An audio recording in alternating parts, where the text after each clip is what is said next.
चचा चमन मोहल्ले के सबसे कंजूस आदमी थे। उनके घर कोई मेहमान चला जाए तो रस्मी गुफ्तगू के बाद पूछते हैं कि चाय तो नहीं पेंगे ना, कि उनकी चाय बहुत नुकसानदेह है। हाँ, शरबत थोड़ा गर्म है, चलेगा क्या? केक बिस्किट वाली दुकान अभी बंद पड़ी है, क्या करूँ? समोसे वाला तो अभी तेल गरम कर रहा है, अभी काफी वक्त लगेगा, आप कहाँ इतनी देर बैठे रहेंगे? बेचारा मेहमान ये सुनकर शर्मिंदा हो जाता।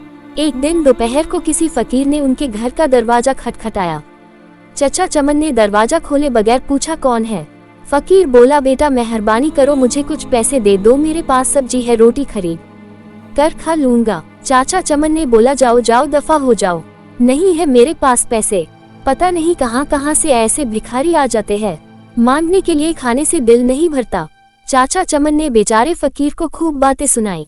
फकीर मायूस हो गया, आखिर उसकी जुबान से बद्दुआ निकली, अल्लाह तुझे हमेशा खाने से दूर रखे, तू भी कुछ ना खा सके। इतना कहकर वो फकीर वहां से चला गया।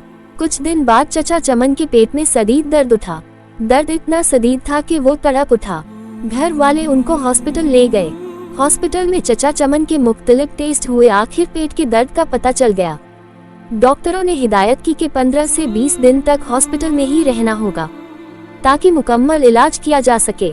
हॉस्पिटल से जब घर वापस आए तो कमजोरी से निढाल थे, बहुत बुरा हाल था। कोई चीज हजम नहीं होती, दही भी कहते तो उल्टी हो जाती। डॉक्टर के पास जाते तो वो कहता कि शायद आपने बदपरहेजी की है। टेस्ट करवाते तो सब ठीक आता। दवा बाकायदगी से इस्तेमाल करने के बावजूद तबीयत संभलने में नहीं आ रही थी, रंग पीला पड़ गया था, थोड़ा सा खाने से भी उल्टी हो जाती। चचा चमन की रातों की नींद उड़ चुकी थी, उनको मौत का खौफ होने लगा। आए सोचते सोचते उन्हें नींद आ गई। ख्वाब में देखा कि पुलाव की देग के पास बैठे हैं, वो सबको चावल बांट रहे हैं। सुबह उठकर चचा चमन ने घर वालों को अपना ख्वाब सुनाया तो उन्होंने मशवरा दिया कि गरीबों को खाना खिलाओ। चचा चमन ने खेरों बावर्ची को बुलवाया और उससे पूछा कि पुलाव की 10 किलो की देग पर कितना खर्चा आ जाएगा।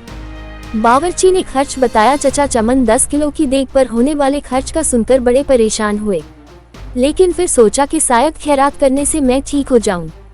उन्होंने इतवार संडे की एक दोपहर को ये मुश्किल मरहला तय कर ही लिया। मोहल्ले के नौजवानों की मदद से मोहल्लेदारों और गरीब लोगों को खाना खिलाया। चचा चमन अब काफी पुरसुकून रहने लगे, लेकिन जब उस फकीर का ख्याल आता तो फिर वही मनहूस दर्द शुरू हो जाता। कई दिन ऐसे ही बीत गए। एक शाम को किसी फकीर की आवाज आए, अल्लाह के नाम पे दे दो बाबा। चचा चमन भाग कर गए तो देखा कि वही फकीर खड़ा था जिसने उन्हें बद्दुआ दी थी। चचा चमन उस फकीर का हाथ पकड़कर अपने घर के अंदर ले आए। फौरन ही उन्होंने अपने बड़े लड़के को होटल से कई किस्म के खाने लाने के लिए भेजा। कुछ ही देर में लड़का होटल से बहुत से खाने ले आया। चचा चमन और फकीर ने पेट भरकर साथ में खाया।